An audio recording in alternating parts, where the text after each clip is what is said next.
मित्रांनो, कधी विचार केला आहे का? अपघात झाला, रुग्ण गंभीर आहे, पण ॲम्ब्युलन्स वेळेत मिळाली नाही आणि एका कुटुंबाचं आयुष्य कायमचं बदलून गेलं. आजही आपल्या आजूबाजूला गरीब, गरजू, गर्भवती महिला आणि अपघातग्रस्त रुग्ण फक्त उशिरामुळे आपले प्राण गमावत आहेत. हीच वेदना थांबवण्यासाठी जनता हित फाउंडेशन टिटवाळा या संस्थेचा संकल्प 24 तास मोफत ॲम्ब्युलन्स सेवा सुरू करत आहे. ही सेवा पूर्णपणे मोफत आहे, पण ती सुरू ठेवण्यासाठी आपल्या सर्वांच्या सहकार्याची गरज आहे.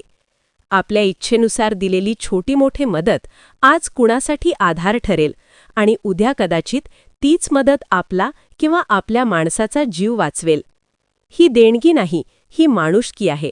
आजची तुमची मदत उद्या कुणाचा तरी जीव वाचवेल.